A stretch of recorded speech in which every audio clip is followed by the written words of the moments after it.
მოგესალმებით. ეს ტელეკომპანია პულსია, მე გასანიკიძე გახლავართ და ჩვენ ვაგრძელებთ გადაცემათა ციკლს მედიდია. ოღონდ დღევანდელი მედიდია ნამდვილად გამორჩეული იქნება, იმიტომ რომ ჩვენ მხოლოდ კლინიკურ ასპექტებზე ჯანდაცვისა და მედიცინის არასდროს ვსაუბრობთ, თუმცა დღეს ეს საუბარი განსაკუთრებულად ჩაშლილი, საინტერესო და მრავალმხრივი იქნება, ვინაიდან ჩვენ შევეხებით ჯანდაცვის სოციალურ, ეკონომიკურ, ფინანსურ ასპექტებს, ასევე მის ფილოსოფიურ მხარეს და ვისაუბრებთ მედიცინაზე, როგორც ჩვენი ცხოვრების ერთ-ერთ მნიშვნელოვან ნაწილსა და გარკვეულწილად ჩვენი აზროვნების ფილოსოფიურ მხარეზე. სწორედ ამიტომ არავის გაუკვირდება, რომ დღეს სტუდიაში მოვიწვიეთ პროფესორი კახაბერ ჯაყელი. საგამო მშვიდობისა, დიდი მადლობა მოგზაურობისათვის, ბატონო კახა. დიდი მადლობა მოწვევისათვის, საღამო მშვიდობისა, ქალბატონო ეკა, მივესალმები ჩვენს მაყურებელს. მე ნამდვილად გულწრფელად ვარ გახარებული, რომ შედგა ჩვენი შეხვედრა ამ სტუდიის ფარგლებში, იმიტომ რომ დღეს ნებისმიერი ტიპის მაყურებელს და მის ინტერესს დავაკმაყოფილებთ, ალბათ ვისაც ოდნავ მაინც აინტერესებს, რა დგას ჩვეულებრივი მედიცინის და ჯანდაცვის მიღმა, რომელსაც ის აღიქვამს სტერეოტიპულად, იმიტომ რომ ნამდვილად უამრავი მსაზღვრელი აქვს ჯანდაცვას და პირველ რიგში ეს არის ფინანსური, ეკონომიკური მსაზღვრელი, სოციალური მსაზღვრელი, რომლის გარეშეც ალბათ საერთოდ რაიმე სისტემის აშენება, რაიმე რეფორმის გატარება და რაიმე მომსახურების, ხარისხიანი მომსახურების გაცემა ცარიელი სიტყვები იქნებოდა. ამიტომ მე მინდა ცოტა შორიდან დავიწყოთ და ვიდრე ჩვენს მაყურებელს განვუმარტავთ, რას წარმოადგენს რეალურად ჯანდაცვის ეკონომიკა, მარკეტინგი ჯანდაცვაში, რა ტიპის ბიზნესია ბოლოს და ბოლოს სამედიცინო ბიზნესი და სხვა ბიზნესისგან რისგან განსხვავდება, რითი განსხვავდება და რატო განსაზღვრავს სწორედ ჯანდაცვის სისტემების სხვადასხვა მოდელს დაფინანსების სხვადასხვა წესი და შემდეგ უკვე ანაზღაურების სხვადასხვა წესი. მე მინდა რომ დავიწყოთ რაღაცა პატარა ისტორიული მიმოხილვით. უვერცხლო ექიმის თემა, ეს კეთილშობილება, ალტრუიზმი, ეს ახსოვს ისტორიას ცალკეული ექიმის მხრიდან და ეს გასაგებია, მაგრამ როგორც კი გარკვეული სისტემური სახე მიეცა სამედიცინო სერვისების, ასე ვთქვათ, გაცემას, იქ უკვე გაჩნდა ალბათ მარკეტინგის ჩანასახები. მოდით მიმოვიხილოთ გარკვეულწილად აი ამ ეკონომიკურ და ერთგვარად ფილოსოფიურ ჭრილში ისტორია ჯანდაცვის მარკეტინგის. ძალიან სასიამოვნო კითხვაა და მე გეტყვით, რომ რა თქმა უნდა, ჯანდაცვას ძალიან ფართო და დიდი ისტორია გააჩნია და განსაკუთრებით ჯანდაცვის ეკონომიკას და ჯანდაცვის სისტემებს, მარკეტინგს შეიძლება ესე ითქვას. ესე იგი, მეფე ხამურაბი ყველამ ვიცით და შეიძლება ჩვენი ნათესავიც იყო, ეს იყო ესე იგი ასირიელების და რა თქმა უნდა შუმერების დიდი კულტურის წარმომადგენელი და მის 282 წესში არის იქ უკვე სისტემების შექმნის საკითხი ჯანდაცვისათვის, ექიმების ანაზღაურების წესი, კომპენსაციის წესი და დაზღვევაც შედის. და მე როდესაც პირველად მოხვდი ესე იგი ძალიან მაღალი დონის სამეცნიერო ჯანდაცვით კვლევებში, ეს იყო ჰანოვერის ტექნიკური უნივერსიტეტი, რომელსაც ხელმძღვანელობდა გრაფი ფონ დერ შულენბურგი, ცნობილი ჯანდაცვის ეკონომისტი. იქ ვნახე, ყველაფერი იწყებოდა მეფე ჰამურაბის, ესე იგი სტელა იყო. ესე იგი სტელის პორტრეტი იყო და ამბობდნენ რომ აი სადაზღვევო კულტურა, ჯანდაცვის დაზღვევა და ეკონომიკა ჰამურაბიდან მოდის და რა თქმა უნდა ამას უდიდესი ისტორია გააჩნია, შემდეგ ეგვიპტელებმა განავითარეს ძალიან მაგრამ ეგვიპტელების სოლიდარობის ფონდები და პაციენტთა სახლები, რა თქმა უნდა პაციენტთა სახლები, მაგრამ ეგვიპტელების ჯანდაცვას მისტიფიკაციაც ახლდა. იქ რაღაც შელოცვები, ლოცვების სისტემა. ჩვენ შეგვიძლია ვთქვათ, რომ კოლხეთი ამ ხრივ ძალიან დიდია, ბოლომდე არ არის შესწავლილი და ესეც ალბათ მომავალში ელოდება თავის ღრმა მკვლევარებს, იმიტომ რომ კოლხებს და მედიას დიდი დედა და ნანას იდეა საერთოდ მე ევროპაში სწორედ დიდი დედას იდეა კოლხეთიდან გავიდა, ამას ვეღარ უარყოფენ. მაგრამ ბერძნებმა ჩამოაყალიბეს უკვე აი დღევანდელი სისტემა ჯანდაცვის, რომაელებმა ბერძნებზე აგებით განავითარეს მაგრამ ბერძნებმა დაუტოვეს კაცობრიობას ძალიან დიდი ფილოსოფია, არისტოტელეს ფილოსოფია, პლატონის, ჰიპოკრატეს კანონები, რომელსაც დღესაც ვიყენებთ და ჰიპოკრატეს წესები და გარკვეულწილად სისტემური შეხედულებები, შემდეგ გალენის გარკვეული ფილოსოფიური მიმართება ჯანდაცვის მიმართ და დღეს ფაქტიურად არსებული სისტემა, რომელიც ჩვენ გვაქვს, ჩვენ უნდა მივაკუთვნოთ, რა თქმა უნდა, იმ ძველ წყაროებს, მაგრამ არ უნდა დაგვავიწყდეს, რომ პირველად მაინც გერმანიაში ოტო ფონ ბისმარკმა იფიქრა აი ამ სოციალურად დაუცველთა გარკვეული წინასწარ გადახდითი სქემების შექმნის შესახებ და ვიფიქრებთ ახლა ამას, რომ ბისმარკს რატომ მოუვიდა ეს იდეა, რატომ? იმიტომ რომ კონკურენციისთვის მოუვიდა.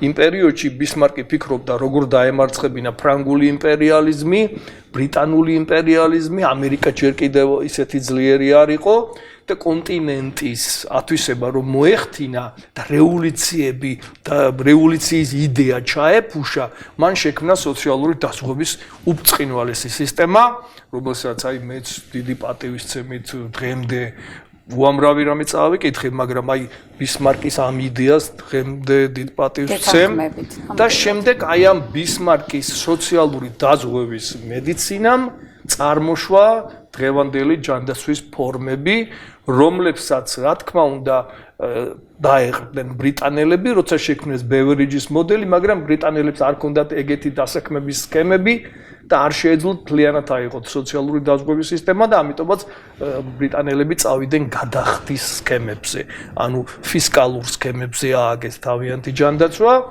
და ამერიკელები იყვნენ გაუგნებულები, რომელი მხარე მიეღოთ.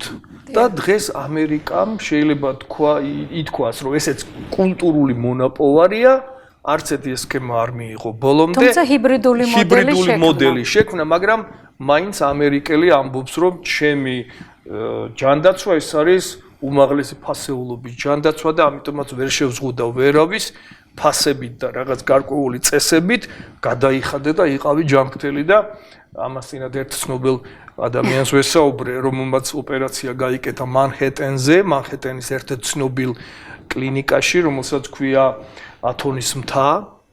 და აი ამ კლინიკაში ძალიან საინტერესო და აი ამ კლინიკაში ამ ადამიანმა მითხრა, რომ მას გადაახტევინეს $250,000. ისე მას ჰქონდა იდეა საწასული იყო, შეეძლო წასული იყო ინდოეთში, მუმბაიში, ძალიან განვითარებულია ჯანდაცვის ტურიზმი.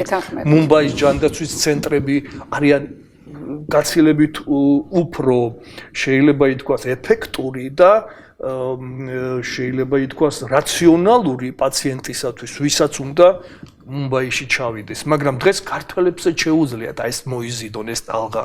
თუ ქართველები, თუ საქართველოს კი ბატონო, ეს ძალიან საინტერესო ხაზია და ამაზე მე ცალკეც და ჯანდაცვის მარკეტინგი განვითარდება, რა თქმა უნდა, პაციენტები ჩამოვლენ საქართველოში და სამედიცინო ტურიზმი ეს არის ერთ-ერთი უმთავრესი მიმართულება, რომელსაც აშენებს მრავალი ქვეყანა, სადაც სტუდენტებმა შეისწავლეს ის მაღალი დონის ჯანდაცვა, დაბრუნდნენ და თავიანთი კლინიკები დააფუძნეს. ქვეყნის ეკონომიკისთვისაც ძალიან მნიშვნელოვანია, მარტო მედიცინის განვითარებისთვის არა, რა თქმა უნდა. რა თქმა უნდა, მე ვიტყოდი, რომ ამერიკის შეერთებულ შტატებში ჯანდაცვა არის ყველაზე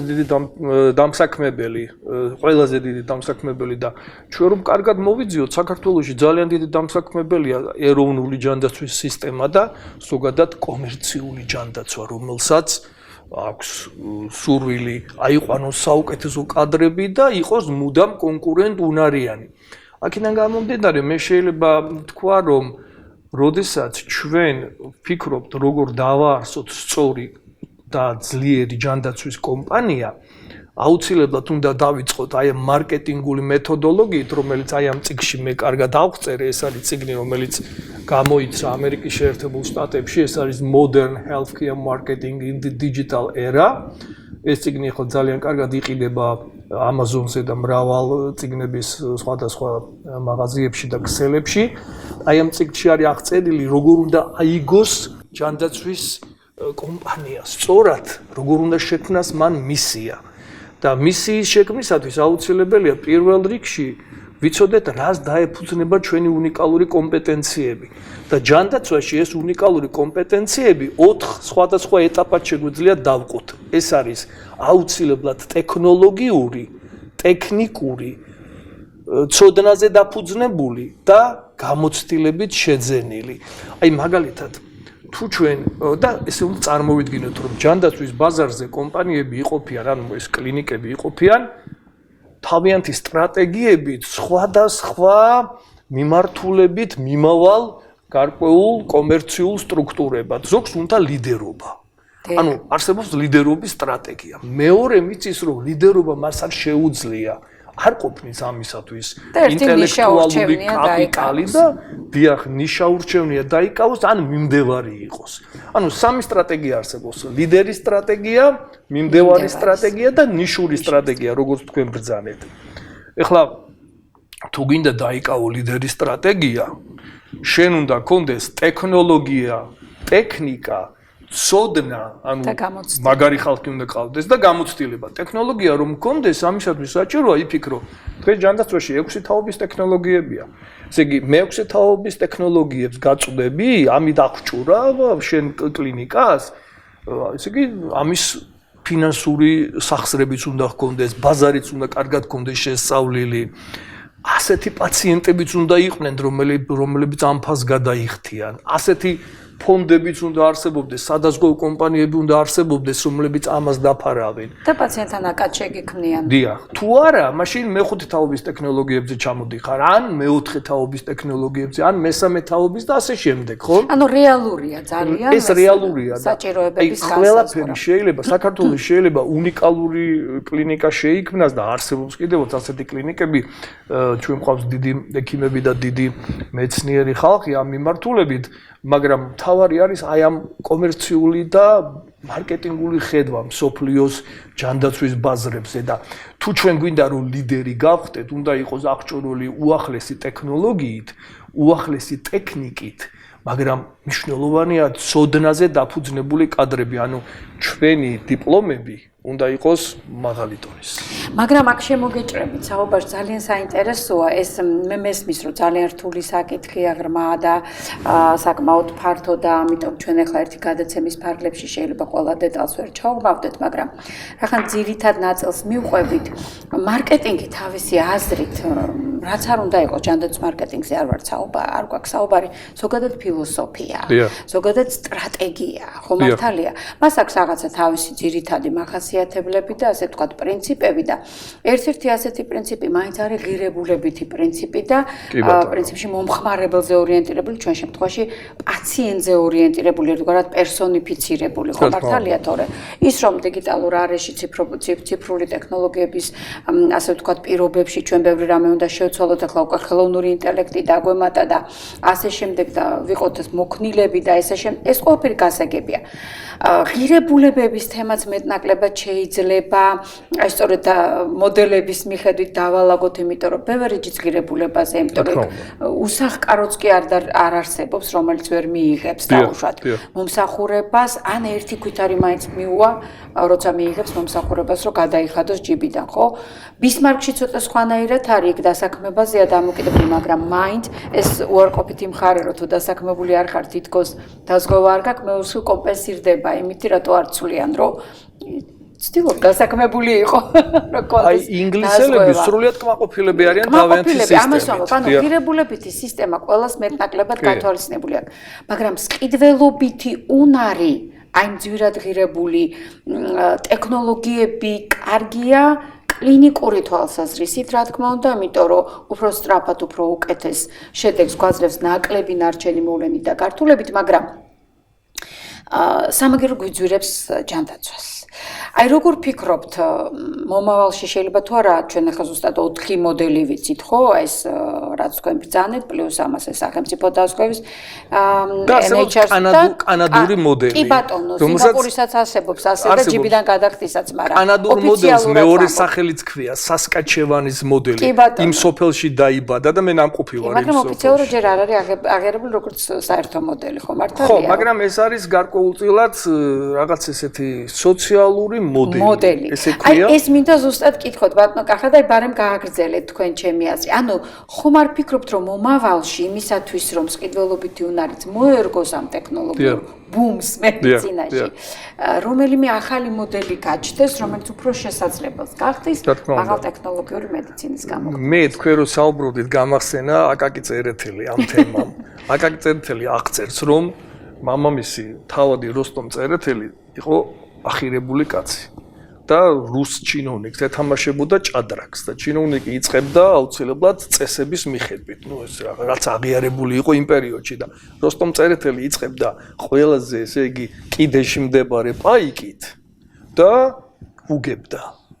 და ის კაცი გაკვირვებული იყო, როგორ შეიძლება მომიგოს ადამიანმა, რომელმაც ჭადრაკი არ იცის თავისი აკადემიური წესები. კი ბატონო. მაგრამ ეს მაინც უგებდა როსტომ წერეთელი და ის კაცი მახსოვს მე რომ აშიფკაო იძახოდა, მაგრამ როცა თვითონ აგებდა, მაგრამ როსტომმა უთხრა რომ სანამ ამ სიტყვას არ მოიცილებ, ვერ გაიმარჯვებო. ესეა ყველაფერში. მარკეტინგი არის ლოგიკური სისტემა. აი ამ ლოგიკურ სისტემას შეიძლება არც ვიცნობდეთ, მაგრამ ვიყოთ ისეთი გენიალურები, როგორც იყო როსტომ წერეთელი აი ამ თამაშში და მაინც გამოგვივიდეს დაწყება ბიზნესის, მაგრამ გაგრძელება არ გამოგვივა. ანუ როგორ არის? იცით, სოფლიოში გაგრძელება და მდგრადობაც ერთი მნიშვნელოვანი კრიტერიუმია. სოფლიოში ესე ამბობენ, რომ შეიძლება იშოვო ფული, მაგრამ ამ ფულის შენარჩუნება ცოდნის გარეშე არ გამოგივა. თავიდან შეიძლება ბაზარზე ფურორი მოახდინო, ახალი ტექნოლოგიები გამოიტანო, დიდი რაოდენობით პაციენტები მოიზიდო, მაგრამ აი ეს საქმე რომ მდგრადი გახადო, ეს არ გამოგივა და ამაზე ძალიან საინტერესო მაგალითს მოგახსენებთ. ესე იგი, ცნობილმა ორმა ამერიკელმა ბიზნესმენმა გადაწყვიტა ელექტროჯანდაცვის გამოყენებით შეეცვალა სტომატოლოგიის ბიზნესი. და დაარსა Smile, ესეთი ცნობილი კომპანია. და მათ, ესე იგი, ორთოპედია, ონლაინ ორთოპედია შემოიტანეს ბაზარზე. ისინი სახლში უგზავნიდნენ პაციენტებს გარკვეულ მასალას, რომლებიც ირგებდნენ და თვითონ აყალიბებდნენ აი იმ გარკვეულ ყალიბებს, რომელიც შემდეგ გამოიყენებოდა მათთვის სპეციალური, ესე იგი, პროთეზების დასამზადებლად. და ეს ბიზნესი ძალიან გავრცელდა. ესე იგი, თუ თავიდან ყავდათ 500 პაციენტი, ერთ დღეს აღმოაჩინეს, რომ ყავდათ უკვე 50000 პაციენტი. აი ამ სწორედ ონლაინ ჯანდაცვის გამოყენებით. და ეს კლინიკა გაიზარდა და $380 მილიონი მოიზიდა. და უზარმაზარი გახდა. მაგრამ სამწუხაროდ 2023 წელს ბანკროტად გამოაცხადა თავი. ესე იგი, რაღაცა მოხდა. რაღაცა ბოლომდე ვერ გათვალა. ორი ცნობილმა ანტრეპრენიორმა დაარსა და ანტრეპრენიორობა რა არის? ეს საოცარი რაღაცაა. ესე იგი 4 გარკვეული, ესე იგი, საშუალება არსებობს ბიზნესში. ესე იგი, ფული, მიწა, ადამიანური კაპიტალი და გარკვეული ცოდნა. აი ამათმა გამოიყენეს ძალიან მაგრად ეს ადამიანური კაპიტალი. მიწა და ფული მათ არ ჰქონდათ, მაგრამ ეს ყველაფერი იშოვეს. და სწორად განახორციელეს კლინიკა, რომელსაც შემდეგ 300 ფილიალი გაუხსნეს, მთელი მსოფლიო მოიცვეს, კანადაში გააგრძელეს ბიზნესი, მერე სხვა ქვეყნებში გააგრძელეს და საბოლოო ჯამში ვებერთელად თანხა მოიზიდეს, მაგრამ გაკოტრდნენ მაინც. რატო? იმიტომ რომ არ დაეყრდნენ, როგორც მე ვიცი, აი ჯანდაცვის ადმინისტრირებისა და ჯანდაცვის მენეჯმენტისა და ჯანდაცვის მარკეტინგის დაფინანსების აღიარებულ კანონებსა და წესებს. და შესაბამისად მოხდა რღვევა. უცნაური ამბავი იყო კი ნამდვილად, ეგ იმიტომ რომ უკვე ამხელა ასპარეზზე გადიხარ და ამხელა ფულს შოულობ, ალბათ იქ აყვანა ასეთი ექსპერტების და გარკვეული სისტემის ჩამოყალიბება გაიყო საკმარისი, რომ მდგრადობაზე გადასულიყავით, მაგრამ მე არ მინდა რომ ის ხაზი დავკარგოთ და ისევ ვიფიქროთ იმაზე, თუ რამდენად შეიძლება რაღაც აი ეს ლოკალური თუნდაც კანადის ვერსია, სინგაპურის ვერსია, სხვა რომელიმე ახლად გამოჩეკილი, ასე ვთქვათ, ჯანდაცვის სისტემა, ან მომავალში რაიმე სისტემა შეიქმნას ისეთი, თუნდაც მოდით თქვა დაფინანსების მოდელი, იმიტომ ხა ეს DRG საქართველოსთვისაც აქტუალურია და იცით რომ რაღაცნაირი სახის არის და მორგებულია სხვადასხვა შესაძლებლობებზე, რომ მაღალ ტექნოლოგიური სამედიცინო მომსახურება, ანუ ის რაც მარკეტინგში ერთ-ერთი მთავარი კრიტერიუმია, რომ ვიყოთ სულ ტექნოლოგიების და ტექნიკის და იგივე თუნდაც სამედიცინო კადრების რესურსის განვითარებას, რაც არანაკლებ ძვირი ჭდება და შესაბამისად მე ის თანხალკონდა ამოვიღოთ. ეს ნანახარჯი მეტნაკლებად დაფაროს და მე უკან ამოიღოს. რა თქმა უნდა, ყველაფერი უნდა დაექვემდებაროს სტრატეგიულ დაგეგმარებას.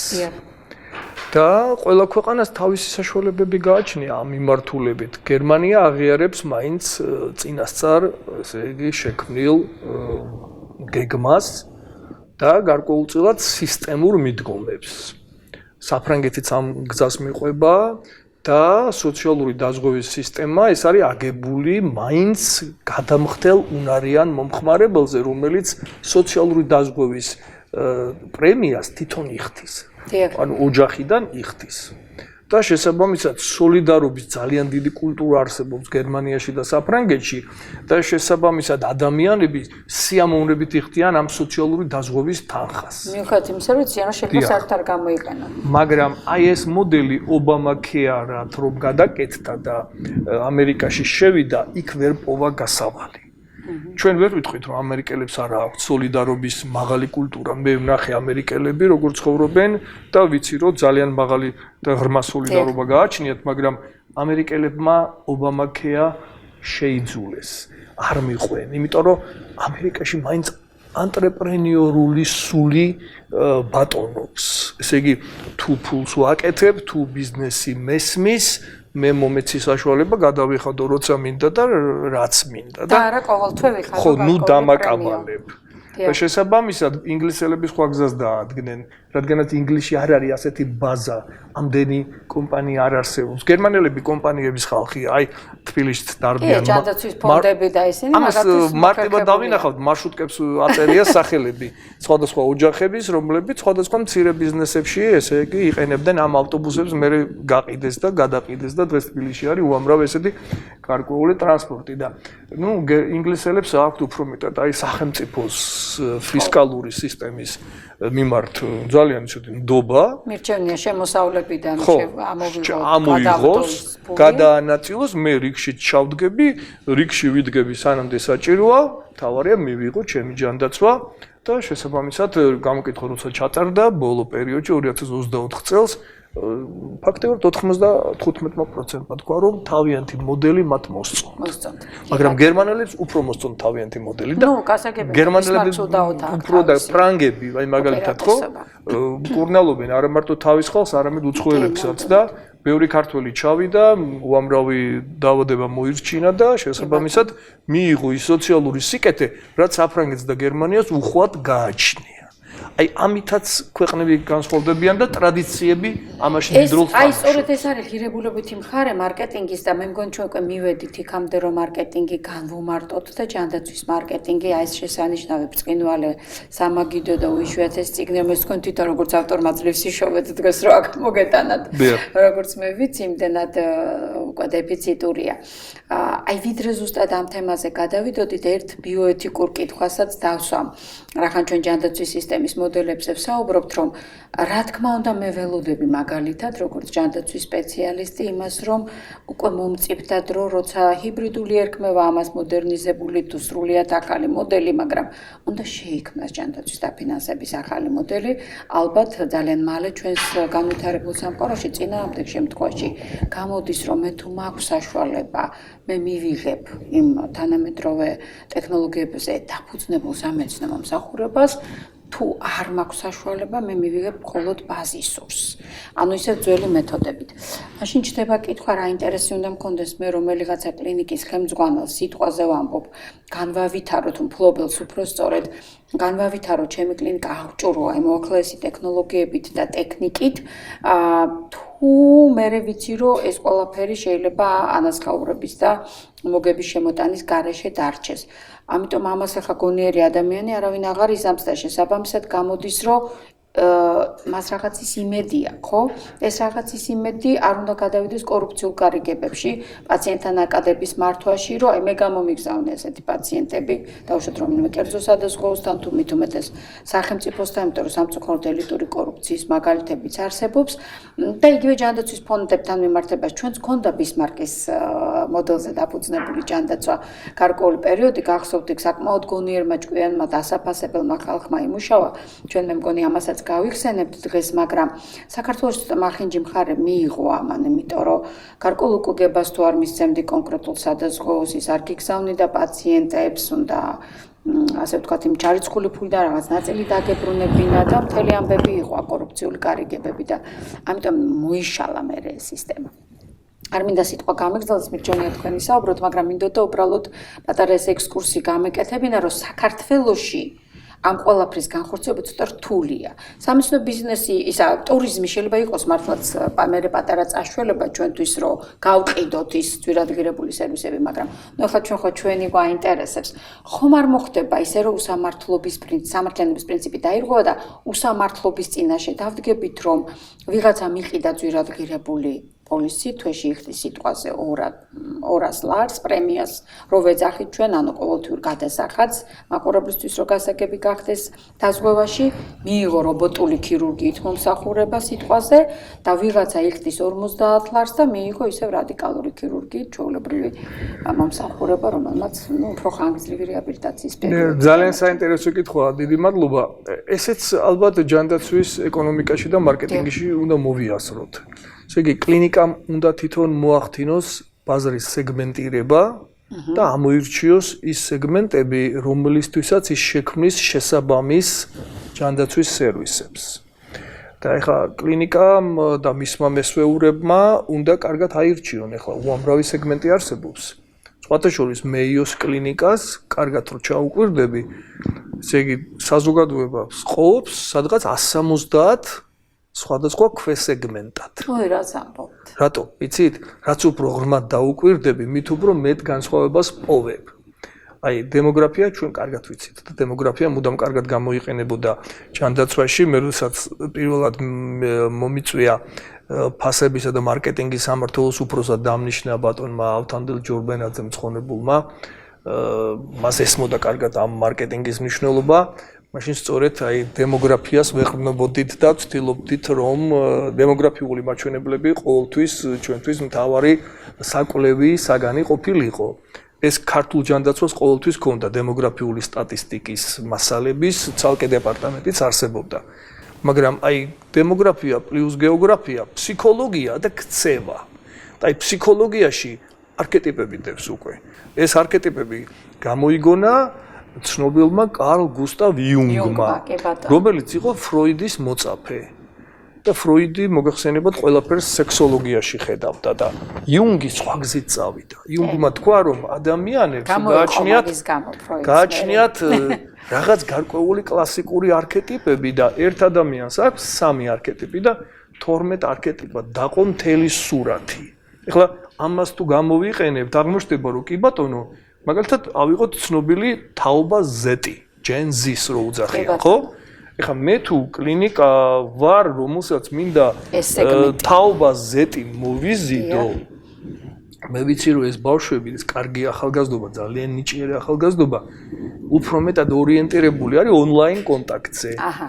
მათ ეს უფრო ესმით, მათთვის ეს ბუნებრივი ენა, ისევე როგორც ჩვენთვის ქალბატონო ეკა ბუნებრივი ურთიერთობა არის, ხო, რაღაც ესეთი ჩვეულებრივი ენა. მათთან ონლაინ კომუნიკაცია აუცილებელია. ეს ერთი. მათი ხასიათის სიღრმისეული შესწავლა აუცილებელი და შემდეგ უკვე არქეტიპებიც უნდა გამოვიყენოთ, იმიტომ რომ უნდა დავინახოთ ეს ბავშვები უფრო ვინ არიან, განსაკუთრებით მათთან ურთიერთობისათვის საკომუნიკაციო ენის მოსაძებნად და ბევრი რამის გასაიმარტივებლად მათი ღრმად გაცნობაა საჭირო. ამიტომაც თუ ჩვენ დემოგრაფიას და ესე იგი გეოგრაფიას დაუმატებთ უკვე ფსიქოლოგიას და 12 არქეტიპს დაუმატებთ, იცით რამდენი სხვადასხვა ქვესეგმენტი გაჩნდება. აი მაგალითად მეიოს კლინიკის მარკეტინგულ სეგმენტირებას როცა ვადევნებდი თვალყურს, მაშინ როდესაც მუშაობდი ფულბრაიტის გრანტით, იელის უნივერსიტეტში გაოცებული ვიყავი. მაგალითად ფულიანი კისები, ქვია ესეთ ქვესეგმენტს. უცოლო მამლაყინწები. აი ესეთ სახელებს არ ქმნიან, რატო იცით? ეს უფრო უადვილებს ადამიანის გაგებას. ხო, ამ სეგმენტებად ყოფს არაშეურაცხყოფის მიზნით, არამედ აღიარებს ამ რეალობას. კი ბატონო და ამას პრინციპში ქვია ალბათ საჭიროებების შესწავლაზე დაფუძნებული მარკეტინგი, აი ეს ჩვენ რო ვეძახით ხოლმე მონაცემთა დამუშავებაზე, ასე ვთქვათ, დაფუძნებული. რამდენად ვიცნობთ ჩვენ ბაზარს?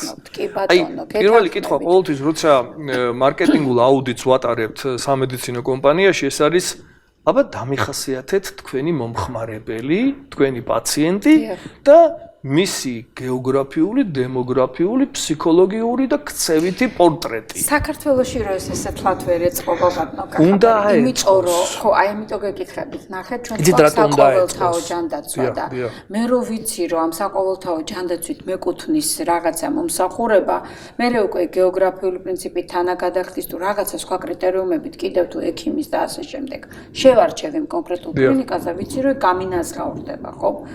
ამიტომ იქ კლინიკამ შეიძლება წესად ვერ განსაზღვროს მაინდა-მაინც რომელი სეგმენტი მოდის მასთან. რა თქმა უნდა, შემდგომში გაანალიზებს, მაგრამ წინა წლის შედეგები აბსოლუტურად არ ნიშნავს საქართველოში, რომ მომავალ წელს იგივე კონტინგენტი მოვა. აი, საქართველოს უნიკალურ მოდელზე რა ვქნათ, როგორ გვირჩევთ? დიახ, საქართველოს უნიკალური მოდელი ალბათ არის ის, რომ კიდევ უფრო ღრმად უნდა გავიცნოთ ჩვენი პაციენტები დღეს.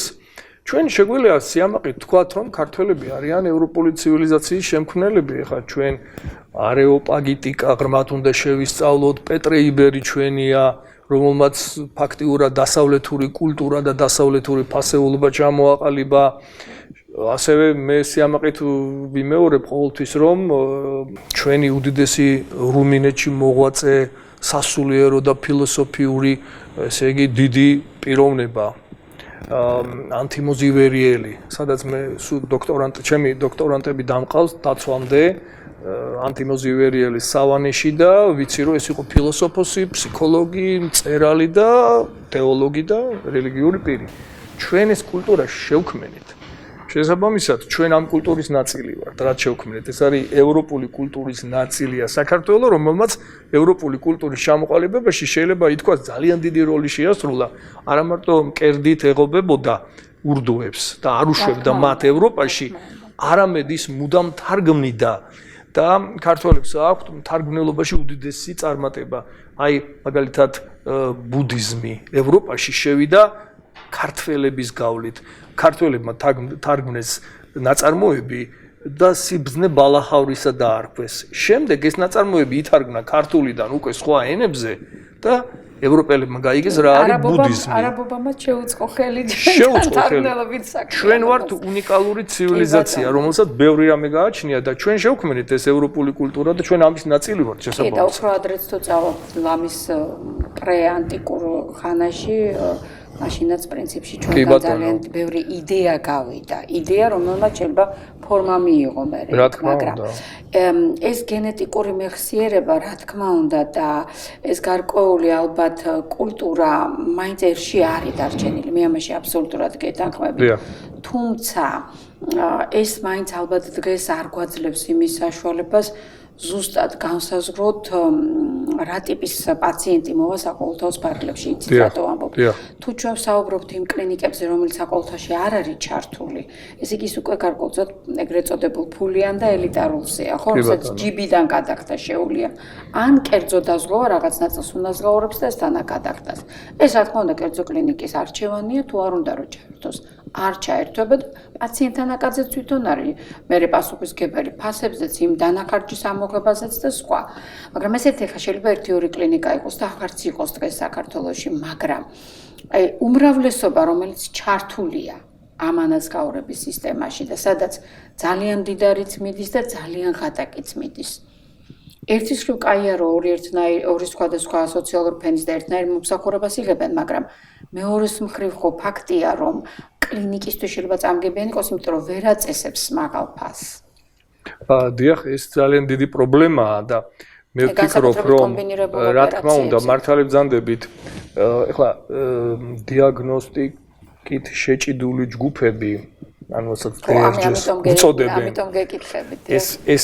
ეს იდეა ხო კაპიტაციიდან დაიბადა, ჯერ კაპიტაცია იყო, რომელიც ძალიან ცუდი სისტემა იყო, მერე ცოტა განვითარდა და მივიღეთ საბოლოო ჯამში DRG.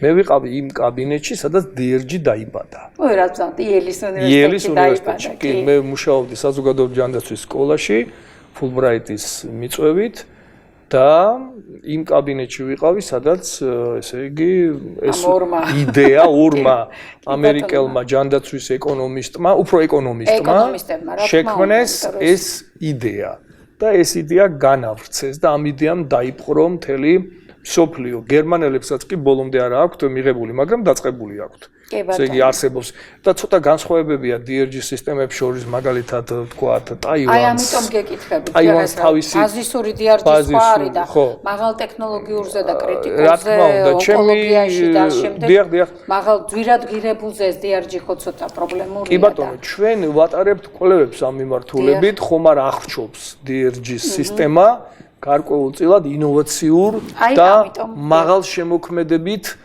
ჯანდაცვას და მივდივართ იმ დასკვნამდე, რომ არის გარკვეული პრობლემები, მაგრამ ამ პრობლემებისგან თავის დასაღწევად საქართველოს თავისი გზა უნდა აღმოაჩინოს, თავისი ტექნოლოგიები უნდა განავითაროს და მოიქცეს ისე, როგორც მოიქცა მაგალითად სხვადასხვა ქვეყნის DRG, სადაც არსებობს შემოქმედებითი ჯანდაცვა. მე ვიტყოდი, რომ აი ჯანდაცვის მარკეტინგი როგორ განისაზღვრება, ეს არის სისტემა, რომელიც ქმნის ახალ პაციენტს. აი პირდაპირ ისე ამბობენ. ახალი პაციენტის შექმნა. ახალი პაციენტის შექმნა რაც ნიშნავს, ჩვენ ხო არ ვბადებთ ამ პაციენტს, მაგრამ ჩვენ სწორი სეგმენტირებით და სწორი მიწოდებით და სწორი ინოვაციური ნაბიჯებით ისეთი ახალი სერვისი შექმნით, რომელიც ამ დროს აი ამ პაციენტს სჭირდება, ვქმნით სრულიად ახალ თვისობრიობას, ახალ თვისობრიվ დამოკიდებულებას პაციენტსა და კლინიკას შორის და ერთ-ერთი მთავარი თემა კიდე არ მინდა დამავიწყდეს, არის ჯანდაცვის ფილოსოფია. ყველა კომპანიამ უნდა იფიქროს თავის ფილოსოფიაზე, რა ფილოსოფია არის იმ ჩარჩოს და ფონის შემქმნელი. აი მაგალითად, ბევრ კლინიკაში ამერიკის შეერთებულ შტატებში არის განტოტვილი ხის ფილოსოფია, ძალიან პოპულარული. რატო? იმიტომ რომ ისინი ყოველთვის ფიქრობენ, რომ არ უნდა დამთავრდეს ურთიერთობა პაციენტსა და კლინიკას შორის ერთი გადახდით და თქვათ გაეწერა პაციენტი არ უნდა დამთავრდეს. პირიქით, სოციალიზაციას კლინიკასა და პაციენტს შორის ბევრი პროგრამა უნდა უწყობდეს ხელს და დღეს ავალდებულებენ, ესე იგი, კლინიკებს გააგრძელონ სოციალიზაცია თავის პაციენტებთან.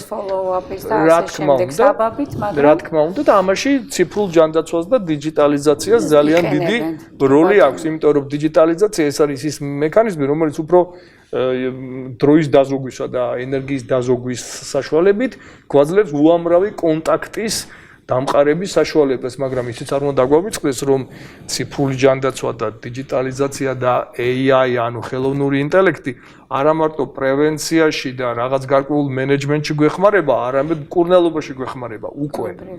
რა თქმა უნდა, დიაგნოზის დასმაში დიაგნოზის დასმის დროს კონსილიუმის სოფლიო დონეზე ჩატარებაში, ესე იგი ჩვენ შეგვიძლია მრავალი ადამიანი ჩავერთოთ კონსილიუმში, რომელიც რა თქმა უნდა ამის საშუალებას იძლევა დღეს სწორედ რა თქმა უნდა ეს სპეციალური მეტა პლატფორმები და ტელემედიცინა, მაგრამ თქვენ ძალიან კარგი კითხვა დასვით, DRG-მ არ უნდა დაახრჩოს შემოქმედებითი მედიცინა და ექიმი, რომელიც არის მზად რაღაც გარკვეული უფრო მეტი გააკეთოს და უფრო არასტანდარტებით იმოქმედოს, არამედ უფრო მეტი ჩადოს გარკვეულწილად პაციენტის სრული განკურნებისათვის და მისი გადარჩენისათვის.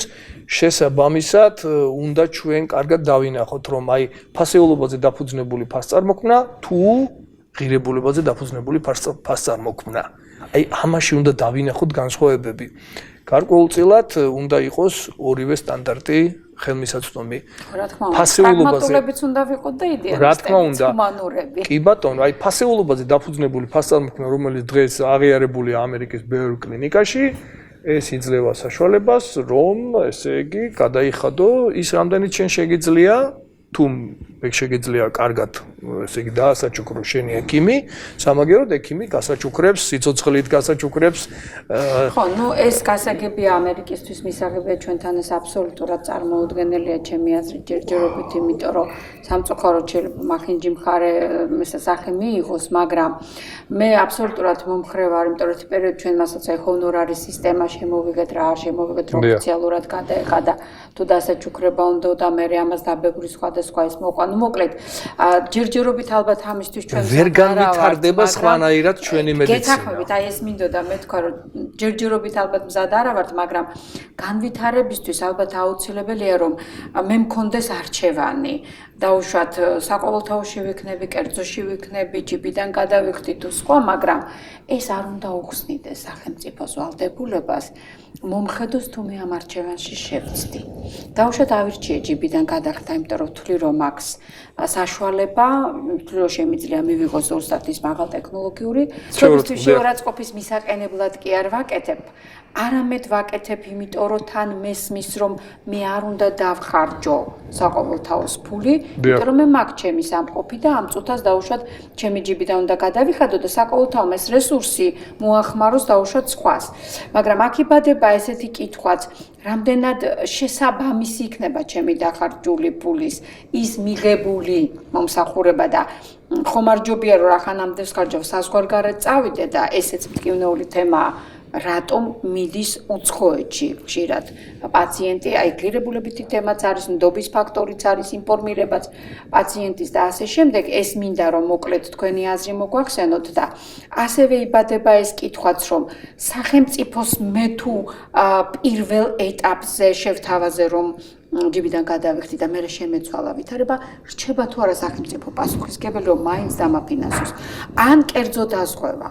მე კერძო დაზღვევაში შევედი რომ დამაფინანსოს და იმას 1000 გამონაკლისი აქვს იქ და შემეცვალა მე სიტუაცია და მეუნება რომ რახან შენ ფეხი მოიტეხე არა სახლიდან რომ გახვედი დაუშვათ მაღაზიაში მაშინ არამედ თხილამურებზე რო სრიალებდი მაშინ, ამიტომ არ გიფინანსებ ოპერაციას. აი, ცოტა გაუგებარია ხო მართალია ეს მიდგომა არ არის პაციენტ ცენტრული. ეს არ არის ჰუმანური მიდგომა, ეს არ არის პაციენტზე ორიენტირებული. თუმცა ჩვენ გვესმის რომ რაღაც შეზღუდვები უნდა არსებობდეს, რომ დანახარჯი არასდროს არ იქნება ზღვრული. არასდროს, იქ ვერასდროს ვერ განსაზღვრავ, შეიძლება აი ამ კონკრეტულ შემთხვევაში მოტეხილობის გამო ოპერაცია დაგიჯდეს კონკრეტულად 3000 და ამაში ყველაფერი ჩაეტიოს თავის რეაბილიტაციის და მეორეში იქ სადაც გართულ და იქ რაღაცა დაემატა და ამ შემდეგ 30000 არ გიყოს. ანუ აი როგორ შეიძლება ამ ყველაფრის რეგულირება? იცით, მაგ მიმართებით რომ ვიაზროვნოთ, ჩვენ თუ ზედმეტად შევზღუდეთ ეგ სისტემა, ჩვენ ვერასოდეს ვერ მივიღებთ იმას, რაც უნდა მივიღოთ. ეს არის აღიარება ქართული ჯანდაცვის, სოფლიო აღიარება ქართული ჯანდაცვის. ჩვენ ყავს ძალიან ბევრი, ძალიან საინტერესო პიროვნებები ჯანდაცვაში, დიდი ექიმები ყავს გამოჩენილი კლინიცისტები, ასევე ყავს ექთნების აღზრდის სისტემები გვაქვს, ყავს გამოჩენილი ექთნები, რომლებიც უცხოეთში გარბიან და იქ დიდ ხელფასებს ღებულობენ, ამიტომ ეს ხალხი ჩვენ რო შევაჩეროთ, ჩვენ უნდა შევქმნათ ქართული ჯანდაცვის Silicon Valley. სპეციალურად ინგლისურად ვამბობ, იმიტომ რომ ყველამ ესე იცის, ეს აბრეშუმის ველია. ჩვენ უნდა შევქმნათ ქართული ჯანდაცვის ესეთი გარკვეულწილად ეკოსისტემა და ვთქვათ, რომ ეს არის უმაღლესი პრემიალური ხარისხის, არ ჩამოვარდება არაფრით იმ ამერიკულ სისტემას, ან გერმანულ სისტემას, ან თურქულს, სადაც ხალხი მიდის, რომ შევაკავოთ ის ხალხი, რომელიც გარბის. და თუ ჩვენ აი ამ სისტემას შევქმნით და ამ სისტემის შექმნა შეიძლება, სწორედ ამის საფუძველი არის ქართული ჯანდაცვის ქართული მარკეტინგი, რომელიც ჩვენ უკვე გვაქვს და ჩვენ ხალხს ვზდით უკვე ვასწავლეთ ამის შესახებ. ანუ ეს მენეჯმენტისა და მარკეტინგის დაფინანსების სისტემების გამოყენებით ჩვენ შეგვეძლია შევქმნათ აი პრემიალური ქართული ჯანდაცვის ეკოსისტემა. და მორგებული ქართულ მოსახლეობაზე და მორგებული, რა თქმა უნდა, იმ მოსახლეობაზე, რომელსაც ხარისხიანი ჯანდაცვა უნდა რომ მიიღოს და შემდეგ უკვე ეს უნდა მივაბათ სოფლიო ჯანდაცვის ტურიზმს, მოვიზიდოთ სოფლიო ჯანდაცვის ტურიზმი და შესაბამისად ხარისხიანი ჯანდაცვის განვითარებით ჩვენ ძალიან დიდ სულებს გავაკეთებთ და ეს იქნება ქართული ჯანდაცვის ექსპორტი. ბატონო, კახეთით რა მაინტერესებს, ახლა რომ გისმენდით, იმაზე ვფიქრობდი, თქვენაირი ადამიანები ყავს ქვეყანაში და ხო შეიძლება რომ რაღაცა სწრაფი და დიდი ნაბიჯებით სპეციალური კომისია ან ჯგუფი სამუშაო შეიქმნას ან თუნდაც დეპარტამენტი, რომელიც მარტო ამაზე იმუშავებს, რომ რაც შეიძლება მალე შეიქმნას აი ეს სწორედ ველი და შესაბამისად ყველასთვის იყოს იქ თავისი ნიშა და თავისი ადგილი. ეს ერთი თემაა და მეორე რაც გამახსენდა დამოუკიდებელი საქართველოს დროს უცხოელებისთვის ორჯერ მეტი და სამეცნიერო მომსახურება ვიდრე საქართველოს მოქალაქისთვის და ეს შეგნებულად იყო გაკეთებული თუ კი არა რომ სამეცნიერო ტურიზმი დაეფრთხოთ.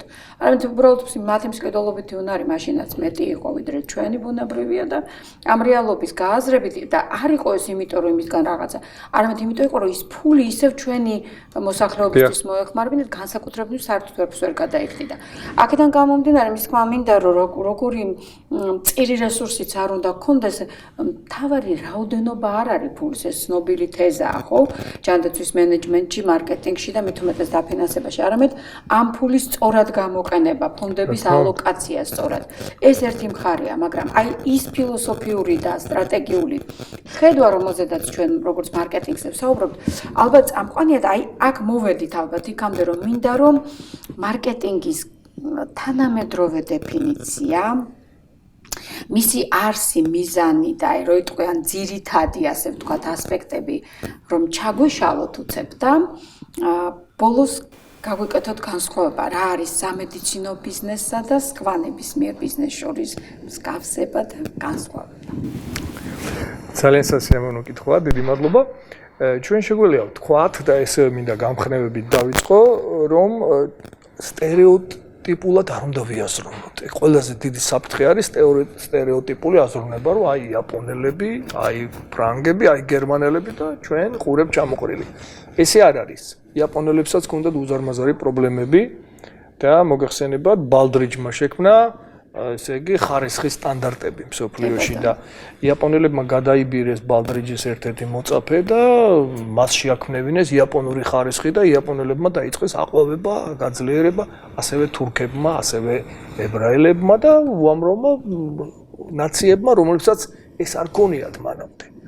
შესაბამისად, ჩვენ შეგვიძლია ვთქვათ, რომ თუ ჩვენ დავეყრდნობით აი ამ მარკეტინგის კანონებს და ჯანდაცვის ეკონომიკის კანონებს, ჩვენ გამოვიყენებთ ლიდერობის თეორიას, თუნდაც პრაქტიკას, ჩვენ ძალიან სწრაფად გადავდგამთ სერიოზულ ნაბიჯებს და თქვენ რაც ბრძანეთ, ჯანდაცვის მარკეტინგის მთავარი დანიშნულება პირველ რიგში შეისწავლოს და გამოავლინოს არსებული მოთხოვნა ბაზარზე და შემდეგ გაანალიზოს ეს მოთხოვნა, მოახდინოს მისი გარკვეულწილად სეგმენტირება, მოამზადოს თავისი კლინიკური ბაზები იმისათვის, რომ სწორედ აი ამ მოთხოვნის დასაკმაყოფილებლად მიმართოს მიწოდება და შეეცადოს, რომ უფრო მეტი გააკეთოს, ვიდრე არის მოლოდინი მომხმარებლის, იმიტომ რომ ყოველთვის ესე ხდება ბაზრის უფრო კარგად ათვისება და კმაყოფილება და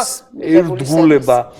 აი ეს არის ერთი მთავარი ნაწილი და მეორე მთავარი და ნდობაც გაძლიერდეს და მეორე მთავარი ნაწილი ეს გახლავთ მაინც ინოვაციური ნაბიჯების გადადგმა და აი ამ ჯანდაცვის ბაზარს მივაწოდო ის, რაც ჯერ მათ არ უფიქრიათ, იმიტომ რომ ჩვენ ვიცით ეს რომ ჯანდაცვის ბაზარზე არსებობს ასიმეტრიული განაწილება და პაციენტებმა ყოველთვის არ იციან სიღრმისეულად. თუმცა დღეს უკვე სიტუაცია იცვლება, სწორედ აი ამ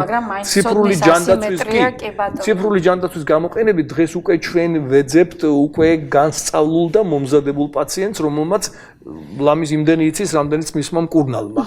მაგრამ ეს ხომ თლათასი არ არის. ეს ზედაპირ, ეს უფრო ინფორმაცია ვიდრე ხო, რა თქმა უნდა, ინფორმაციის დონეზე. მაგრამ მოვახდინო, რასაც ქვია, მისი მოლოდინის გადაჭარბებით დაკმაყოფილება.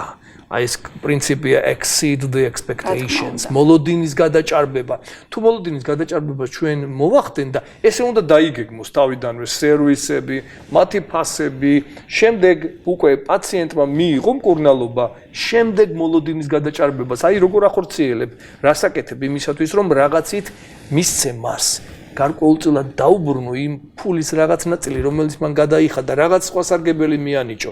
ამის საშუალებები დევს, უამრავია. ეს მარკეტინგული ხრიკებია. მარკეტინგული ხრიკებია. რა თქმა უნდა, სიკეთის მოტანა და შემდეგ იქმნება ვებერთელა ველი, ნდობის ველი. აი ახლა მაგალითად საქართველოში ენერგეტიკა ეს არის ნდობის ველი, რომლისთვისაც ზრუნავდნენ, ესე იგი, ეს რელიგიები, მოდი ესე ვთქვა, იუდეველთა რელიგია, შემდეგ ასევე ბუდიზმი, შემდეგ ქრისტიანობა, ისლამი და ისინი ქმნიდნენ აი ამ ველებს. ეხლა ჩვენ ხო ვიცით რომ პირველი ჰოსპიტალი ისლამში დაარსდა, ისლამის ველებზე დაარსდა. მერვე საუკუნიდან. შემდეგ ფრანგებს ცოტა დააგვიანდა და პარიზში გაიხსნა სადღაც მე-10 საუკუნეში.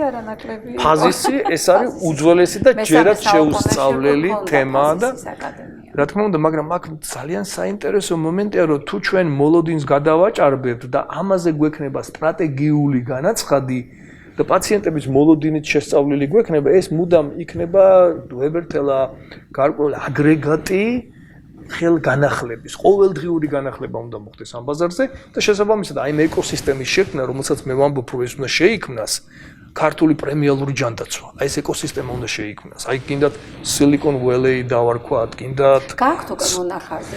არა, როგორ არა, მონახაზი არის რაღაც გარკვეულ სტატიებში არსებობს. აი სწორედ ქართული. კი, როგორ არა, არსებობს ეს მარკეტინგის ჯანდაცვაში. კი, რა თქმა უნდა, ეს სტრატეგია, გეგმა, აი ამ გეგმაზე მე გარკვეული წლებია ვმუშაობ. რადგანაც, როდესაც იელში ვიყავი, ჩამოვედი და ჩავერთე ჯანმრთელობის რეფორმის საკითხებში, სხვა დიდ აღიარებულ მოღვაწეებთან ერთად და იმ რეფორმამ გაამართლა იმ პერიოდში. შემდეგ რა თქმა უნდა გაგრძელება და ვერ ამოწურა, ხო. მაგრამ ამას ისეთი აზარტი ჰქონდა, რომ ამან ძალიან მიმიზიდა და იმის მერე სულ მუდამ აი ამ თემებზე მე თვითონ ვფიქრობ, როგორ შეიძლება აი ქართული ჯანდაცვის რეფორმის გაგრძელება, დაზუსტება. დღეს ჩვენს ჯანდაცვას აშკარად პერსონიფიცირება აკლია. და მსოფლიო ჯანდაცვის მარკეტინგში ძალიან დიდი თემაა ჰიპერპერსონიფიცირება სისტემასა და ადამიანს შორის. დღეს სისტემა არ იცის ჩვენ შესახებ თითქმის არაფერი. და სწორედ აი ამის მოგვარება შეუულია იმ ელექტროჩანაწერების სისტემას და ელექტროჩანაწერების სისტემის გარდა ბევრი რამ თემა არსებობს, რომელსაც შეუძლია მოაგვაროს ურთიერთობა პაციენტსა და სისტემას შორის და გარკვეულწილად სისტემამ ესაუბროს პაციენტს უკვე მისი პირადი მოთხოვნების გათვალისწინებით. ხო, პაციენტი გრძნობდეს, რომ მასზეა. ეს დრო დაიბადა უკვე. ეხლა კომერციული ჯანდაცვაზე მითხარით თქვენ. აი კომერციული ჯანდაცვა და კომერცია საერთოდ, მოდი ესე ვთქვათ, ხო? ეხლა მაგალითად დაიბადა უკვე ესეთი თემა, რომ მე შემიძლია თუ მიყვარს მაგალითად რომელიმე ჯინსის ბრენდი, მე შემიძლია გავაგზავნო მოთხოვნა ონლაინ ეპის გამოყენებით, ონლაინ პლატფორმის გამოყენებით და ჯინსი შევაკერინო ჩემთვის. ერთი ცალი, არაფერი ძვირი არ დამიჯდება. თქვენ შეგიძლიათ Ford-ი შეუკვეთოთ. Ford-ის ქარხანაში გააგზავნოთ თქვენი მოთხოვნა და ისეთ Ford-ს გაგიკეთებენ, რომელიც თქვენთვის იქნება. უფრო ესე იგი საჭიროებებს და გემოვნებაზე მორგება. ხო, რა თქმა უნდა, ეს განვითარდა, ეს მარკეტინგმა მოიტანა. გასაგებია. და ეს მოიტანა უკვე ჯანდაცვაშიც მარკეტინგმა. ესეც არის გარკვეული ჰიპერპერსონიზებული. ჰიპერპერსონიფიცირება, როდესაც პაციენტი ითხოვს, რომ მე გამიცანი სიღრმისეულად და მე შემომთავაზე ის რაც ჩემთვის არის. აი აქ უკვე დერჯე და ეს ერთმანეთს ცოტათი ეწინააღმდეგება და მე მაინც მგონია რომ თუ კაცობრიობა ესე იგი განვითარდება და მე მჯერა რომ განვითარდება აუცილებლად ეს სისტემა გაიმართლებს. ეს არის მსგავსება პრინციპში სამეცნიერო ბიზნესსა და ნებისმიერ სხვა ბიზნესს შორის, მაგრამ რა არის განსხვავება? განსხვავება ძალიან დიდია. ესე იგი სამედიცინო ბიზნესი არის ეთიკაზე აგებული ბიზნესი, ასევე ბიზნესი ნებისმიერ, მაგრამ სამედიცინო ბიზნესის მთავარი ეთიკური მომენტი არის სიცოცხლის ხელშეწყობა, სიცოცხლის ესე იგი განახლება და მუდამ სიცოცხლის გარკვეულწილად ესე იგი სასარგებლო კვლევებისა და ინოვაციების სიღრმისეულად შესწავლა და მიწოდება და სარგებელზე ნაკლები აქცენტის გაკეთება. ყოველთვის უფრო დიდი აქცენტის გაკეთება სიცოცხლის დაუყოვნებლივ გადარჩენაზე. ეს უნდა იყოს.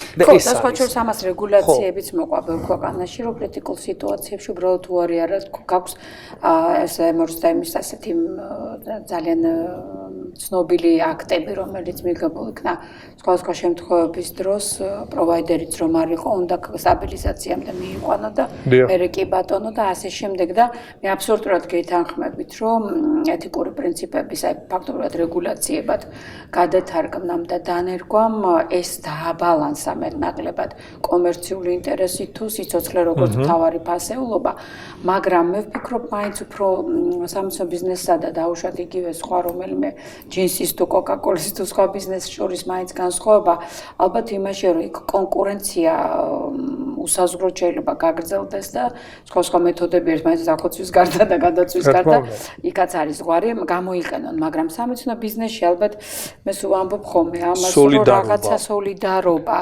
პარტნიორობა, კოლაბორაცია უფრო მნიშვნელოვანია და მე თუ არ რაღაცა მომგებიანი კლინიკის, აი ეს მიმდევრების თემაც ალბათ იმიტომ ჩდება, რასაც მარკეტინგის ერთ-ერთი მიმართულება იქნება. ძალიან წარმატებული ვარ, მულტიპროფილური ვარ, მდიდარი კლინიკა ვარ და გვერდით არის კლინიკა, შეიძლება ასეთი წარმატებული არ არის, მაგრამ მისი რომელიღაცა კონკრეტული სერვისის გამოყენება ჩემ პაციენტის ინტერესებში, თუნდაც ჩემ ინტერესებში შედის, ეს კოლაბორაცია ალბათ უნდა შედგეს მაინც და აი თქვენ რაც ბზანეთ საერთაშორისო კონსილიუმების იდეა თუ მულტიდისციპლინური გუნდები, რომელიც ჩვეულებრივი ამბავია უკვე უცხოეთში და ჩვენთან ეხლა ბრუნდება და ეხლა შემოდის ბრუნდებას იმიტომ ამბობ, რომ მულტიდისციპლინური გუნდი არ ერქვა, მაგრამ კონსილიუმები ერქვა. მე პირადად მოვესწარი ამას ჩემი სტუდენტობის დროს და წარმოიდგინეთ ეხლა რამოდენიმე ცნობილი წამყვანი ფიგურა ერთად როზის და იხილავს კონკრეტულ შემთხვევას, ხო? ეხლა სხვაჯერს უმახსენდება ხოლმე ამაზე ვაჟა-ფშაველას სიკვდილის მომენტი, როდესაც ყველა წამყვანი თვითონ პირადად მუხაძე კურირებდა, მაგრამ ყველა წამყვანი მაშინდელი ქართველი ექიმი დასტრიალებდა თავს და იქ არ იყო კონკურენციის სისტემა, იყო სოლიდარობა, რომ შენ ამაში იცი მეტი, მაგრამ მე ამ საკითხში იცი მეტი და მოდი ერთმანეთს ხარი შეუდგათ და ერთად უმკურნალოთ ამ პაციენტს. აი სწორედ ამ თვალსაზრისით არის მე ისევ ეჯახება აქაც DRG-ს, იმიტომ რომ თუ მე კომბინირებული ოპერაცია იმაგიოლოგთან ერთად გავაკეთებ, მე სხვა კლინიკის წარმომადგენელია და მე ვარ ონკოლოგი და უშუალოდ ონკოლოგიური კლინიკის წარმომადგენელი, მაგრამ ერთ ეპიზოდად ვეცადეთ პაციენტის გადარჩენას, რომ ორჯერ არ გაევლო ეს ანესთეზია, ეს გაჭრა და ასე შემდეგ. ხო, ეს იმას არ ნიშნავს, რომ მე ამიტომ ერთი ოპერაციის დაფინანსება უნდა ავიღო და იძულებული ვიყო, რომ მე გავუყო ეს იმას და ფაქტობრივად არაფერი არ დარჩეს აქედან. მეორეს მხრივ პაციენტიც ცოდვა მას თანაგადახდას ვერ მოსთხოვ, იმიტომ რომ როგორც თქვენ ბრძანეთ, შეიძლება სულად მოულოდნ იმითი არ ჯანდაცვის ალბათ დაზღვევა საინტერესო, რომ თემტო არის აუცილებელი, რომ არასდროს არ იცი, აი ხა ვსაუბრობ, ჯვარი გწერია, მაგრამ ხუცუჭი რა მომივა არ ვიცი, ხო? აი ეს არის სწორედ ის, რაც ღირებულებების სისტემას მერე უკვე ფაქტობრივად განაპირობებს ჩვენს ჯანდაცვაში ღირებულების დაფუძნებულ, ასე ვთქვა, დაფინანსებასაც განაპირობებს აუცილებლობას, ვინაიდან არ შეიძლება ალბათ გაუთვალისწინებელი რისკების გამო რაღაცა არ ჩადო. და აი აქ მინდა უკვე კითხოთ, სანამ დავამთავრებთ, როგორ ფიქრობთ, ბატონო კახა, აი სწორედ თუ ღირებულებებზე, ჯანდაცვის ფილოსოფიაზე, ზოგადად მედიცინის ისტორიაზე გავაკეთებთ გარკვეულ ფოკუსს და ამ ჭრილში ვეცდებით განვავითაროთ მომავალში მედიცინა, ანუ ჰუმანიზმი არ დავკარგოთ. ჰუმანური დამოკიდებულება არ შევწიროთ, თუნდაც ტექნოლოგიურ და მით უმეტეს ფინანსურ ფაქტორს, რა შეიძლება იყოს გადამწყვეტი მარკეტინგული ხრიკი თუ სტრატეგია თუ ცოდნა, რომელიც შეიძლება გამოვიყენოთ იმისთვის, რომ დაბალანსდეს ერთის მხრივ სარგებლის მოტანა პაციენტისათვის, მისი ზედმეტი ფინანსური თვლის გარეშე მისი ოჯახისთვის და ავადების შემთხვევაში. და მეორეს მხრივ იმისთვის, რომ არ შეფერხდეს აი იმ ინოვაციების დანერგვა და განვითარება იმ კლინიკების, რომელმაც ეს მომსახურება უნდა გამიწვიოს. აქ აუცილებლად შემოდის დღის წესრიგში საზოგადოებრივი ჯანდაცვის ძალიან დიდი როლი. და ზოგადად ის ფილოსოფია, რაც თქვენ ბრძანეთ, ესე იგი, ექიმის ფილოსოფია, მისი ჰუმანიზმი, მისი ეთიკა და საზოგადოებრივი ჯანდაცვა. საზოგადოებრივი ჯანდაცვის გარეშე ნებისმიერი მედიცინა ვერ იქნებოდა ეფექტური და წარმატებული. მე წლების განმავლობაში მუშაობდი ბატონ რამაზ ურუშაძესთან, დიდ ქართველ ჯანდაცვის ადმინისტრატორთან და ხშირად მახსოვს მისი ეს დამოკიდებულება, ჰუმანური დამოკიდებულება და ზოგადად მისი პოზიცია საზოგადოებრივი ჯანდაცვის მიმართ და ის იყო ერთ-ერთი შემქმნელი თანამედროვე საზოგადოებრივი ჯანდაცვის და მე მინდა ვთქვა, რომ აი ესეთი ადამიანები, ესეთი კორიფეები ალბათ ქმნიან მათი ლიდერობის მეშვეობით იმ ველს, სადაც შემდეგი თაობები იზრდება და ეს შემდეგი თაობები თქვენ ძალიან სწორად ბრძანეთ, ეს არ არიან კონკურენტები, ესენი არ არიან მოპაექრეები ერთმანეთთან, ესენი არიან სოლიდარული, გრძნობით გაჟღენთილი პროფესიონალები, რომლებსაც შეუძლიათ ერთმანეთს აჯობონ უფრო მეტი ცოდნით, მაგრამ საბოლოო მიზნისათვის. კოლაბორაციით და არა იმიტომ, რომ ერთმანეთს წაართვან რაღაცა ბაზრის წილი. აი ეს არის ძალიან დიდი განსხვავება იმ მარკეტინგსა და საზოგადოებრივ ჯანდაცვისთვის დამახასიათებელ ეკონომიკურ და საბაზრო შეხედულებებს შორის და მე ვიტყოდი, რომ ჩვენ ამასწინათ გქონდა ესეთი საინტერესო ექსკურსია სტუდენტები წავიყვანეთ, სხვადასხვა უცხოელი სტუდენტები და ქართველი სტუდენტები წავიყვანეთ მედიცინის მუზეუმში. მედიცინის ისტორიის მუზეუმში და იქ ერთი კაბინეტია, სადაც კიდია და დევს ყველა დიდი ქართველი ექიმის რაღაცა ნივთი. და საოცრად დიდი ემოციების მატარებელია. როდესაც შენ შედიხარ ამ ოთახში, იქ ხალათი დევს ექიმის კაბინეტია ხო იმპროვიზებული. რაღაც იმპროვიზირებული, მაგრამ რეალური ნივთები დევს ყველა დიდი ქართველი ექიმის და მათი ხელშენახები.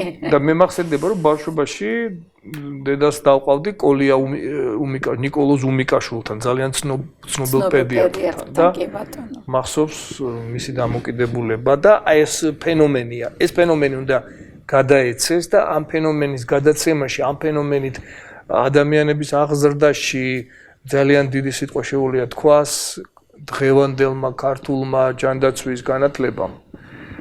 და მისმა ხარისხმა, რა თქმა უნდა, ჯანდაცვის განათლების ხარისხმა და აუცილებლად იმ პუბლიკაციებმა, იმ წიგნებმა, იმ ნაშრომებმა ქართულ ენაზე, ეროვნულ ენაზე გამოცემულმა, რომლითაც ჩვენ უნდა ვიყოთ ძლიერები და ეს ყველა, რა თქმა უნდა, ჩვენ გვაქვს ინგლისურენოვანი წიგნები, მაგრამ ჩვენ ქართულ ენოვანი პუბლიკაციების დიდი რაოდენობა უნდა გაგვაჩნდეს და ამ მიმართულებით ბევრია გასაკეთებელი.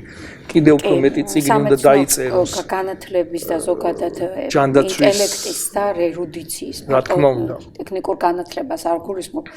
ამის როლი ძალიან დიდია და სამწუხაროდ ჩვენ გადაცემაში ამ ნაწილზე ვერ მოვასწრებთ საუბარს, მაგრამ მე ძალიან მინდა რომ მე დამპირდეთ რომ კიდევ სტუმრებით, იმიტომ რომ სამედიცინო განათლება საერთოდ ცალკე თემაა და დღეს მით უმეტეს ეს მტკივნეული თემაა, უმაღლესი განათლების თემა და ამაზე ნამდვილად მინდა ვისაუბროთ, იმიტომ რომ დღევანდელი მედიცინა ისევ უკვე ინტეგრირებულად თუ არ განვითარდა და მე ფიზიკაც მჭირდება, ქიმიაც მჭირდება, ბიოფიზიკაც მჭირდება, გარკვეული ტექნიკები და ტექნოლოგიები რომ ვიმეორებთ მარკეტინგში, ხო, ბუნებრივია, აი ეს უკვე სხვა ტიპის გუნდურ მუშაობას მოითხოვს, როდესაც შეიძლება საერთოდ არ იყოს ექიმი, ჩემი გუნდის ის წევრი, რომელმაც სწორედ ტექნოლოგიური უზრუნველყოფის კუთხით, აი თუნდაც ამეცნო ფიზიკოსი რო ავიღოთ, ის მე ყოველთვის ვჭირდება სქილურ თერაპიაში და სხვანაირად უბრალოდ წარმოუდგენელია.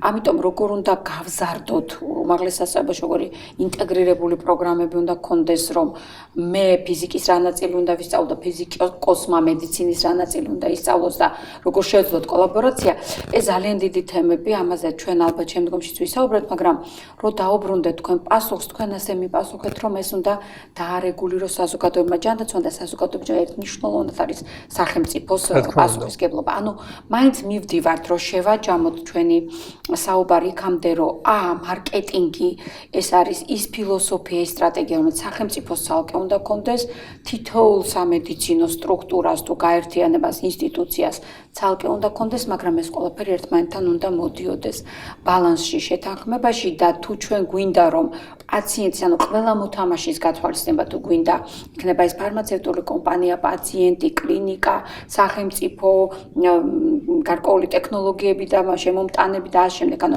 ყველა მოთამაშე ჯანდაცვის სისტემის თუ გვინდა გავითვალისწინოთ და პატივივცეთ მათ ინტერესებს, ბუნებრივია ალბათ ყველაფერს ამას ის ველი, რასაც თქვენ ბრძანეთ, უნდა დაახვედროს და შეუქმნას მაინც სახელმწიფომ ერთის მხრივ და მეორეს მხრივ თვით ორგანიზებულმა საზოგადოებამ, რომლის შემდგომ განვითარებაში ისევ ჩვენ უნდა შევიტანოთ წვლილი და აი შემდგომ გადაცემაში, როცა თქვენ გვესტუმრებით, ჩვენ არა მარტო უმაღლეს განათლებას და პოსტდიპლომურზე, არამედ საზოგადოების განსწავლას და სამეცნიერო კულტურის თემაზე ვისაუბროთ, რომელიც მოსახლეობის განსწავლისა და პაციენტის განსწავლის ჯამია. და ვიდრე დავასრულებთ, მე მაინც მინდა ძალიან მოკლედ შევეხოთ ხელოვნების როლს მედიცინაში, იმიტომ რომ ვიცი, რომ თქვენ ამ მიმართულებითაც მარკეტინგული კუთხით გაქვთ გარკვეული კვლევები ჩატარებული, ამ ციკლშიც არის, ხო, ესეთი მაგალითები. და ამ ასე ვთქვათ, საინტერესო ბმით ხელოვნებასა და მედიცინას შორის დავასრულოთ ჩვენი დღევანდელი შეხვედრა.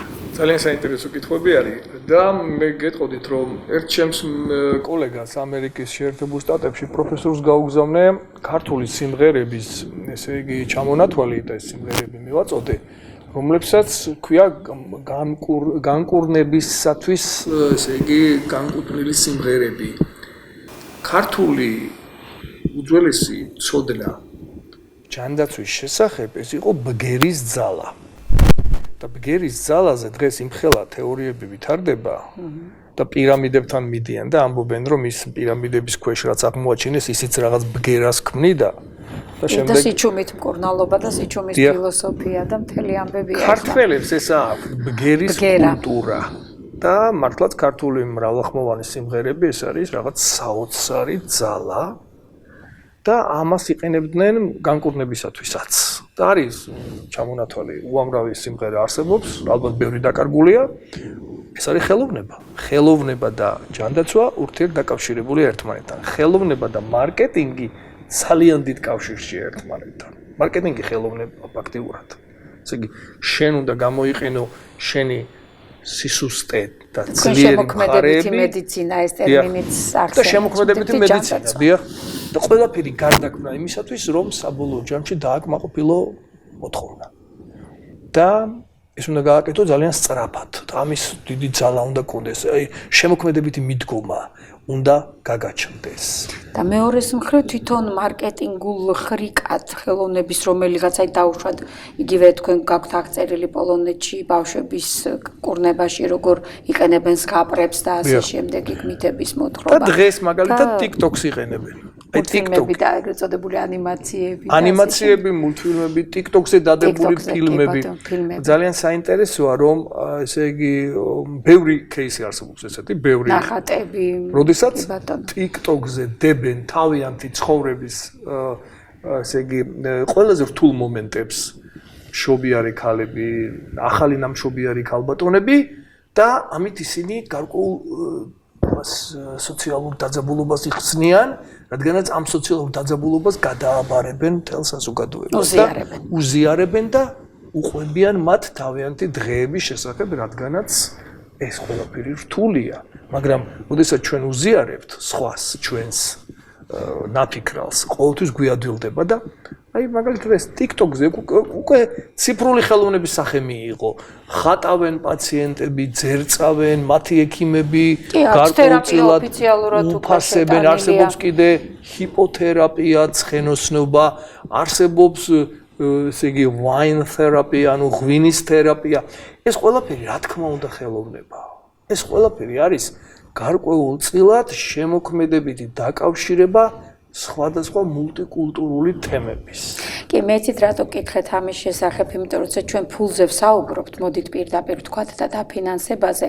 ჩვენ ძალიან კარგად ვესმის როგორც ჯანდაცვის პოლიტიკის და ჯანდაცვის მენეჯმენტის სპეციალისტებს, რომ გამოსავალი არის პრევენციული მედიცინის გაძლიერებაში, რომ 80% ლამის უნდა მიდიოდეს სწორედ პრევენციულ მედიცინაში, მით უმეტეს ამბულატორიულ სერვისებში და მხოლოდ 20% უნდა იხარჯებოდეს რეალურ მიმდინარე თუ მერე უკვე პალიატიურ და ასე შემდეგ სარეაბილიტაციო მედიცინაში, იმიტომ რომ ჩვენ მოსახლეობის ჯამთელია და მწვავე დაავადება აქვს თუ ქრონიკული მის მიხედვით გვაქვს სწორედ პრევენციული მიმდინარე აქტიური და სარეაბილიტაციო ან პალიატიური მედიცინაც და ამას ყველაფერს თავისი ბიუჯეტირება აქვს.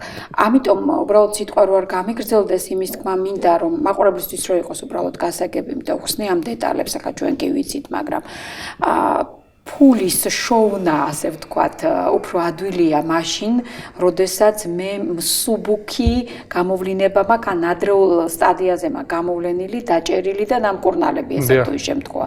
და გაცილებით ძვირი მიჯდება, როდესაც ეს უკვე შორს წასულია და აი სწორედ პრევენციულ მედიცინაში სახელმწიფოს და საზოგადოებრივი ჯანდაცვის როლი თქვენ უკვე ახსენეთ და აი ახლა ჩვენ მივამატეთ ალბათ სწორედ ხელოვნების როლიც, არტ-თერაპიის როლი, აი ენერგეტიკული ველის შექმნა და სხვა ის დეტალები, რაც შეიძლება ცოტა ხა იდეალისტურად ჟღერს, მაგრამ ეს კვლევებით დამტკიცებულია, რომელიც ზრდის იმ კულტურულ, ასე ვთქვათ, მოქალაქეს, პაციენტს და პაციენტის სხვა არავინაა თუ არა ადამიანი, რომელიც იღებს ან აპირებს მიიღოს რომელიმე სამეცნიერო მომსახურება, მათ შორის პრევენციული, რომელიც გამუდმებით უგდებს ყურს თავის ჯანმრთელობას. აყურადებს თავის სიცოცხლეს როგორც უმაღლეს ფასეულობას და საჩუქარს ღვთისგან და შესაბამისად დროულად მიმართავს თუ სკრინინგური კვლევებისათვის თუ ადრეულ სტადიაზე ამა თუ დაავადების გამოვლენისათვის რაღაც სიმპტომის გაჩენის გამო და საშუალებას აძლევს სახელმწიფოს უფრო იაფი დაუჯდეს მისი მკურნალობა და ამით შესაბამისად დაიზოგოს თანხა, რომელიც არ უნდა დახარჯულიყო და თავად არ გაურთულდეს, ან მით უმეტეს არ დაიღუპოს იმ დაავადებისგან, რომელიც აცილებადი ყოფილა. რა თქმა უნდა. აი, ალბათ ამ ფილოსოფიით, ამ მიდგომით, ამ სტრატეგიით უნდა შევხედოთ მარკეტინგსაც ჯანდაცვაში, ჩვენ ჩვეულებრივმა მომხმარებლებმა, ხოლო თქვენ როგორც პროფესიონალმა მინდა რომ აი ბოლო ფრაზა, რასაც ჯანდაცვის მარკეტინგი ქვია, რა მნიშვნელოვანი სლოგანი, მესიჯი, გზავნილი, არ ვიცი, თემა შეგიძლიათ დაუტოვოთ ჩვენს მაყურებელს და ამით დავხუროთ გადაცემა. ფასეულობის შექმნა შესაძლებელია ორი მხარის ურთიერთ დაკავშირებით და სიღრმისეული მუშაობით. ეს მხარები არიან ერთის მხრივ ჯანდაცვის სისტემა და მისი წარმომადგენელი ექიმი და ექთანი, ხოლო მეორეს მხრივ განსწავლული და თავის ჯანდაცვაზე და თავის ჯანმრთელობაზე პასუხისმგებელი ადამიანი. ეს იქნება ჩემი ბოლო დღევანდელი დღისთვის დიდი მადლობა ნამდვილად, ძალიან მნიშვნელოვანი, იმიტომ რომ ჩვენს გვავიწყდება რომ გვაქვს უფლებების გარდა გვაქვს პასუხისმგებლობები და მოვალეობები. დიდი მადლობა სტუმრობისათვის, როგორც უკვე აღნიშნე გვპირდებით, რომ მე აუცილებლად მოგიწევთ ისევ, თქვენს იმედი მაქვს რომ უარს არ მეტყვით, ხოლო ჩვენს მაყურებელს თქვენთან ერთად დავემშვიდობები და ვუსურვებ ჰარმონიულ, ჯანმრთელ და რა თქმა უნდა პასუხისმგებლობებზე აგებულ ძალიან ბედნიერ და ლამაზ დღეებს, რასაც სიცოცხლე ეწოდება. გაუფრთხილდეთ ჩვენს ცხოვრებას და ხოლო ცხოვრება არ არსებობს იმ მნიშვნელოვანი ფასეულობების გარეშე, რასაც ქვია ჩვენი ფიზიკური, სულიერი, მენტალური კეთილდღეობა და რა თქმა უნდა სოლიდარობა. კარგად ბრძანდებოდეთ მომავალ შეხვედრამდე.